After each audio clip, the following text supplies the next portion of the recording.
Vindo ao Poder News, radar político e financeiro. Aqui você fica por dentro das principais decisões que movem a política e o mercado. Informação rápida, atualizada e direta ao ponto para você entender hoje o que vai impactar o seu amanhã. Vamos para o vídeo com as últimas informações. Usa, na sequência, um documento que é chamado Travel History. Pergunto, Vossa Excelência, esse Travel History, conforme o próprio site diz, é um documento oficial e pode ser utilizado pelo Estado? Pela legislação brasileira, sim. Pela legislação brasileira pode ser utilizado, tá. Esse Travel History trazia informação de que o Felipe Martins estava no estrangeiro? Havia entrado no estrangeiro? Ao registro de entrada no dia 30 e outras entradas também anteriores. Não que ele estava, registro de histórico de entradas nos Estados Unidos. É diferente de estar nos Estados Unidos. Perfeito.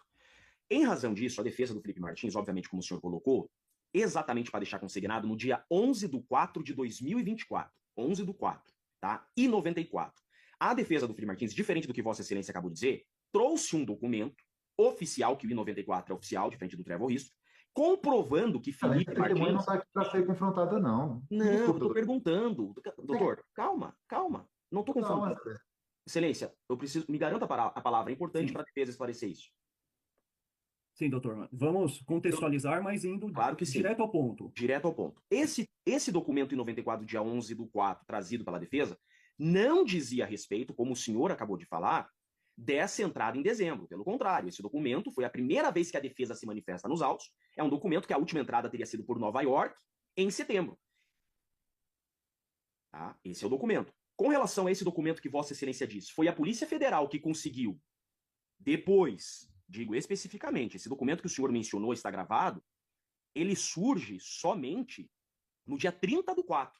E a defesa não traz esse documento falso nos autos. O senhor teve acesso a esse documento que o senhor falou agora, do I-94, com um passaporte cancelado, mencionado em boletim de ocorrência? Foi a Polícia Federal que teve acesso? Porque a defesa não trouxe isso aos autos. Não, mas, doutor, em nenhum momento eu falei que eu tive acesso. Eu disse a diligência foi feita a consulta ao site americano, como consta nos autos. E aí foi feito o histórico, onde traz o histórico de entrada deles nos Estados Unidos. Somente isso. Tá. E depois houve a correção do site, tirando esse documento do site? Aí, essa pergunta o senhor tem que fazer às autoridades de imigração americana, doutor. Eu não sou servidor da Polícia Federal Brasileira. Tá. Só um momento ali, Chiquinho, só para fazer um esclarecimento ali com o Dr. Shor. Muito boa tarde, Dr. Shor.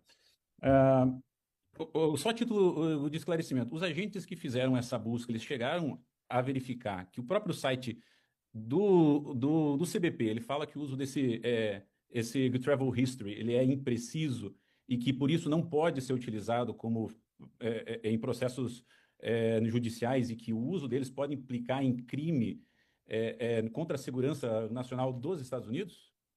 Eu vou repetir o que eu disse para o doutor Skin. Trata-se de um dado que está em fonte aberta, que foi consultado com base em dados cadastrais da Polícia Federal. Não trata-se de um dado negado dentro da doutrina da legislação brasileira, conforme o procedimento. Qual é a razão técnica da prisão de Bolsonaro? Ela se sustenta ou não se sustenta? E se ela não se sustenta, quais são as reais razões da prisão do Bolsonaro na sua visão? Tá muito claro para mim ser um jogo de cartas marcadas. Jeffrey, mas isso todo mundo tá falando. Não, mas olha só. Eles estão usando esse processo, Deltan, e eu já tinha dito isso outra vez aqui, para dar uma legitimidade. Eles estão dando uma aparência de legitimidade àquilo que em verdade é uma perseguição política. Primeiro motivo, vingança com o povo. Então o Brasil para e pede fora Alexandre de Moraes. O Brasil pede o impeachment do Alexandre de Moraes. Veja só, em um momento que o Alexandre de Moraes ele proíbe Bolsonaro de ir nas manifestações. A manifestação é maior ainda, né? Então ele se vinga do povo fazendo o quê? Prendendo o líder desse povo que estava na rua. Segundo ponto, cortina de fumaça pelo gabinete do ódio. Né? Vazaram mensagens do gabinete do ódio do ministro. Era um gabinete do ódio aquilo, pelo que eu estou vendo das mensagens. Né?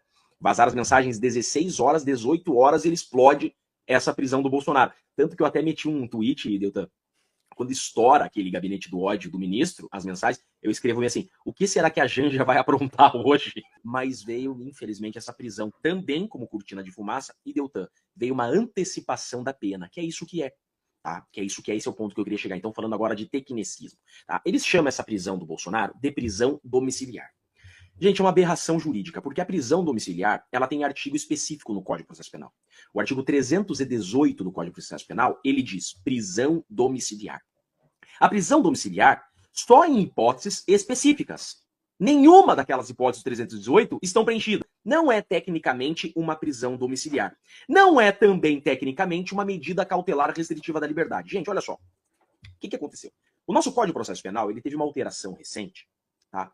Porque até então, quando você tinha uma medida cautelar... O que é medida cautelar, gente? Todo mundo fala de medida cautelar, mas ninguém explica pra gente. Medida cautelar é o seguinte, você tem a prisão quando o processo termina e você tem uma prisão antes do processo terminar. Quando alguém é preso antes do processo terminar, a gente chama de cautelar. Pronto, você nunca mais vai esquecer isso. Antes, ou você prendia preventivamente ou deixava em liberdade total. Só que tem aqueles casos que liberdade total é demais e prisão preventiva é demais também. Então criaram essas medidas cautelares diversas da prisão, do artigo 319. Só que essas medidas cautelares restritivas da liberdade estão em um rol taxativo. O que significa isso? Tem um cardápio. É como você no restaurante, você abre o menu, você abre o cardápio, e você não pode pedir outra comida que não esteja no cardápio. Vejam que o cardápio do Alexandre de Moraes não está no artigo 319. Ele vai no McDonald's e come um Burger King. Ele vai no Burger King e come um McDonald's. Foi isso que o Alexandre de Moraes fez nessa decisão. Ele tá nem aí se tem acusação, se tem... Não. Ele é o investigador, ele é o acusador e ele é o juiz. Se gostou deste vídeo, inscreva no canal, deixe o seu like, ative o sininho para receber mais vídeos e compartilhar este vídeo.